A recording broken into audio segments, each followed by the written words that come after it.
ಹಿಂದಿನಿಂದನೂ ಕೂಡ ಸನ್ಮಾನ್ಯ ದೇವೇಗೌಡರು ಸಾಹೇಬರು ಆಲ್ಮಟ್ಟಿ ಜಲಾಶಯಕ್ಕೆ ಏನು ಕೊಟ್ಟಿರ್ತಕ್ಕಂಥ ಕೊಡುಗೆ ಇದೆ, ಇವತ್ತಿಗೂ ಕೂಡ ಈ ಜಿಲ್ಲೆಯ ಜನತೆಯ ಹೃದಯದಲ್ಲಿ ಶಾಶ್ವತವಾಗಿ ಉಳಿದಿದೆ. ಈ ಭಾಗದಲ್ಲಿ ಚುನಾವಣೆಗಳ ಸಂದರ್ಭದಲ್ಲಿ ಇವತ್ತು ನನ್ನ ಜೊತೆಯಲ್ಲಿ ಇಲ್ಲಿ ನಿಂತಿರ್ತಕ್ಕಂಥ ಶಾಸಕರು ರಾಜುಗೌಡರು ಇನ್ನೂ ಹಲವಾರು ಜನ ಶಾಸಕ ಮಿತ್ರರನ್ನ ಗೆಲ್ಲಿಸ್ತಕ್ಕಂಥ ಸಾಮರ್ಥ್ಯ ಪಕ್ಷದ ಕಾರ್ಯಕರ್ತರು ಮುಖಂಡರುಗಳಲ್ಲಿದೆ. ಜೊತೆಯಲ್ಲಿ ನಮ್ಮ ಕೆಲವೊಂದಷ್ಟು ವ್ಯತ್ಯಾಸಗಳಿಂದ ನಾವು ಸೀಟ್ಗಳನ್ನ ಈ ಜಿಲ್ಲೆಯಲ್ಲಿ ಕಳೆದುಕೊಂಡಿರ್ಬೋದು. ಆದರೆ ಹಳೆ ಮೈಸೂರು ಪ್ರಾಂತ್ಯದಲ್ಲಿ ಮಂಡ್ಯ, ಹಾಸನ ಇವೆಲ್ಲವೂ ಕೂಡ ಯಾಗೋ ಅದೇ ರೀತಿ ನಮಗೆ ಉತ್ತರ ಕರ್ನಾಟಕದಲ್ಲಿ ಇವತ್ತೇನಾದರೂ ಅಂಥ ಒಂದು ಬಲಿಷ್ಠವಾದಂಥ ಜಿಲ್ಲೆ ಇದ್ದರೆ ಅದು ಈ ಜಿಲ್ಲೆ ಅಂತಕ್ಕಂಥದ್ದನ್ನು ಈ ಸಂದರ್ಭದಲ್ಲಿ ಹೇಳಲಿಕ್ಕೆ ಇಷ್ಟಪಡ್ತೇನೆ. ಹಾಗಾಗಿ ಇವತ್ತು ಸದಸ್ಯತ್ವ ನೋಂದಣಿ ಮತ್ತು ಬೂತ್ ಕಮಿಟಿ ರಚನೆ ಮಾಡ್ತಕ್ಕಂಥ ಹಿನ್ನೆಲೆಯಲ್ಲಿ ಸಾಕಷ್ಟು ರಾಜ್ಯಾದ್ಯಂತ ಜಿಲ್ಲೆ ಪ್ರವಾಸವನ್ನು ಮಾಡ್ತಾ ಇದ್ದೇವೆ. ಇವತ್ತು ವಿಶೇಷವಾಗಿ ವಿಜಯಪುರ ಮತ್ತು ಬಾಗಲಕೋಟೆ ಎರಡು ಜಿಲ್ಲೆಗಳ ಒಂದು ಪ್ರವಾಸವನ್ನು ಕೈಗೊಂಡಿದ್ದೇವೆ. ಸರ್, ಈ ಪ್ರಮುಖವಾಗಿ ವಿಜಯಪುರ ಜಿಲ್ಲೆ ಇದು ಉತ್ತರ ಕರ್ನಾಟಕದ JDS ಒಂದು ತಾಯಿ ಸ್ಥಾನ ಪಡೆದಿರ್ತಕ್ಕಂಥ ಜಿಲ್ಲೆ ಅಂತ ಒಂದು ಭದ್ರಕೋಟೆ ಇರ್ತಕ್ಕಂಥ. ಇಲ್ಲಿ ಪಕ್ಷದಲ್ಲಿ ಆಂತರಿಕವಾಗಿದ್ದಂತಹ ಹಳೇ ಕಾರ್ಯಕರ್ತರನ್ನ ಮರೆಯಲಾಗಿದೆ ಅಂತಕ್ಕಂಥ ಆರೋಪಗಳು ಸಿಕ್ಕಾಪಟ್ಟೆ ಚರ್ಚೆಯಲ್ಲಿ ಇದೆ. ಇದನ್ನ ನಿಖಿಲ್ ಕುಮಾರಸ್ವಾಮಿ ಅವರು ಯಾವ ರೀತಿ ಇದನ್ನ ಹಳೆ ಕಾರ್ಯಕರ್ತರನ್ನ ಮತ್ತೆ ಹೇಗೆ ವಿಶ್ವಾಸಕ್ಕೆ ತೆಗೆದುಕೊಳ್ತಾನೆ ಅಂತಕ್ಕಂಥ ವಿಚಾರ ಬಹಳಷ್ಟು ಚರ್ಚೆ. ನಾನು ಜಿಲ್ಲೆಗೆ ಬರ್ತಾ ಇದ್ದಂಗೆ ಸನ್ಮಾನ್ಯ ದೇವೇಗೌಡರು ಸಾಹೇಬರ ಸಮಕಾಲದ ವಯಸ್ಸಿನವ್ರನ್ನ ಬಹಳಷ್ಟು ಜನನ ಇವತ್ತು ನಾನು ಇಲ್ಲಿ ನೋಡಿದೆ. ಈಗಲೂ ಕೂಡ ತಾವು ಗಮನಿಸ್ಬೋದು, ಅತ್ಯಂತ ಹುಮ್ಮಸ್ಸಿನಿಂದ ಉತ್ಸಾಹಕತೆಯಿಂದ ವಯಸ್ಸಾಗಿದ್ರು ಕೂಡ ನಾವು ಪಕ್ಷ ಕಟ್ತೇವೆ, ದೇವೇಗೌಡರು ಸಾಹೇಬರು ಕಟ್ಟಿರ್ತಕ್ಕಂಥ ಈ ಪಕ್ಷವನ್ನು ಉಳಿಸ್ತೇವೆ ಅಂತಕ್ಕಂಥ ನಿಟ್ಟಿನಲ್ಲಿ ಸಾಕಷ್ಟು ಜನ ಹಿರಿಯಕರು ನಮ್ಮ ಜೊತೆಯಲ್ಲಿ ಇವತ್ತು ಭಾಗಿಯಾಗಿದ್ದಾರೆ. ಅವರ ಜೊತೆಯಲ್ಲಿ ನನ್ನ ಯುವ ಸಮುದಾಯದ ಅಣ್ಣತಮ್ಮಂದರು ಕೂಡ ನಮ್ಮ ಜೊತೆಯಲ್ಲಿ ನಿಂತಿದ್ದಾರೆ. ಹಾಗಾಗಿ ಎಲ್ಲ ಸಮುದಾಯವನ್ನು ಕೂಡ ಅತ್ಯಂತ ವಿಶ್ವಾಸವಾಗಿ ಎಲ್ಲರನ್ನೂ ಬಹಳ ಗಂಭೀರವಾಗಿ ಪರಿಗಣನೆಗೆ ತಗೊಂಡು ಹೋಗ್ತಕ್ಕಂಥ ಪ್ರಾಮಾಣಿಕ ಕೆಲಸವನ್ನು ಒಬ್ಬ ಯುವ ಕಾರ್ಯಕರ್ತನಾಗಿ ನಾನು ಮಾಡ್ತೇನೆ. ಸರ್, ಈಗ ಪ್ರಮುಖವಾಗಿ ಗಂಗೇನಹಳ್ಳಿಯಲ್ಲಿ ನಡೆದಿರ್ತಕ್ಕಂಥ ತಂದೆಯವರ ಮೇಲೆ ಇರ್ತಕ್ಕಂಥ ಡಿನೋಟಿಫಿಕೇಶನ್ ಪ್ರಕರಣ ಕುರಿತಾಗಿ ಮೊನ್ನೆ ಕೃಷ್ಣ ಬೈರೇಗೌಡರು ಆರೋಪ ಮಾಡಿದ್ದಾರೆ. ಇದು ಡಿನೋಟಿಫೈ ಮಾಡಿದ್ದಾರೆ, ಇವರೇನು ಬೇರೆ ಅಲ್ಲ, ಇವರು ಕೂಡ ಡಿನೋಟಿಫೈ ಮಾಡಿದ್ದಾರೆ ಅಂತ ಆರೋಪ ಕೃಷ್ಣ ಬೈರೇಗೌಡರು ಮಾಡಿದ್ದಾರೆ. ಡಿನೋಟಿಫಿಕೇಶನ್ ಮಾಡಿರೋದು ಸನ್ಮಾನ್ಯ ಕುಮಾರಣ್ಣ ಅವರಲ್ಲ, ಇದು ಸನ್ಮಾನ್ಯ ಯಡಿಯೂರಪ್ಪ ಸಾಹೇಬರ ಸಮಯದಲ್ಲಿ ಆಗಿರ್ತಕ್ಕಂಥ ಡಿನೋಟಿಫಿಕೇಶನ್ನು. ಆ ಡಿನೋಟಿಫಿಕೇಶನ್ನು ಯಾತಕ್ಕೋಸ್ಕರ ಮಾಡಿದ್ದಾರೆ ಅಂತಕ್ಕಂಥ ವಿಚಾರವೂ ಕೂಡ ಮೊನ್ನೆಯ ದಿನ ಲೋಕಾಯುಕ್ತ ಯಡಿಯೂರಪ್ಪ ಸಾಹೇಬ್ರನ್ನ ಕರೆಸ್ಕೊಂಡಂಥ ಸಂದರ್ಭದಲ್ಲಿ ನೇರವಾಗಿ ಹೇಳಿದ್ದಾರೆ. ಅವರು ಕೂತ್ಕೊಂಡು ಒಳಗಡೆ ಒಂದು ಚೌಕಟ್ಟಿನಲ್ಲಿ ಏನು ಮಾತನಾಡಬೇಕು, ಏನು ಸ್ಟೇಟ್ಮೆಂಟ್ಗಳನ್ನ ಕೊಡಬೇಕು ಅವರು ಕೂಡ ಕೊಟ್ಟಿದ್ದಾರೆ.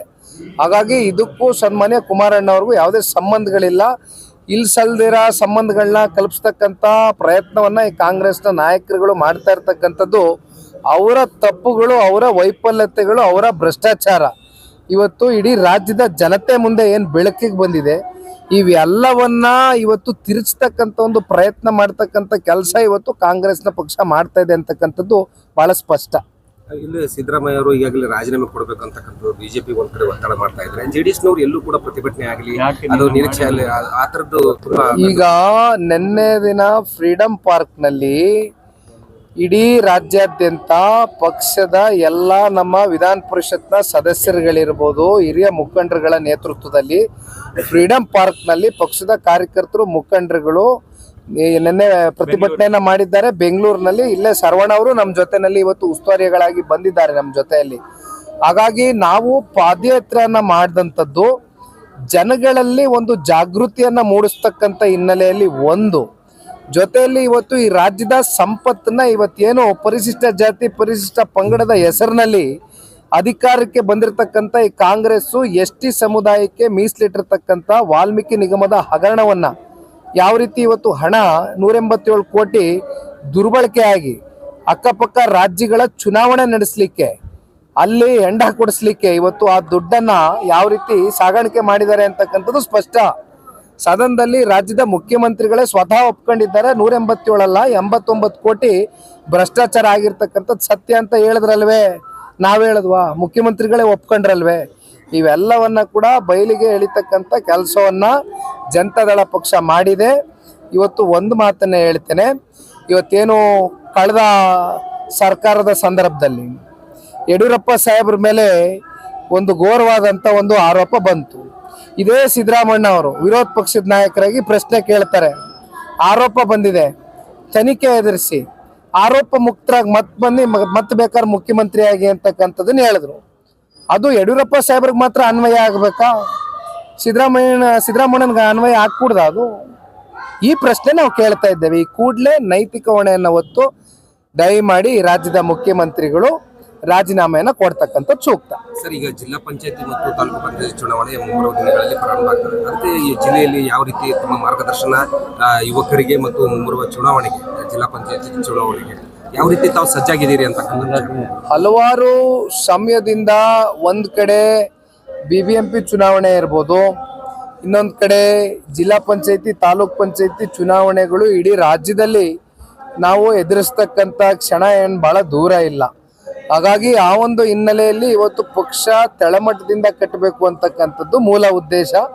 ಸಂಘಟನೆಗೆ ಒತ್ತು ಕೊಡ್ತಕ್ಕಂಥದ್ದು ಇಡೀ 31 ಜಿಲ್ಲೆಗಳು ಅದಕ್ಕೋಸ್ಕರ ಪ್ರವಾಸವನ್ನು ಮಾಡ್ತಾ ಇದ್ದೇವೆ.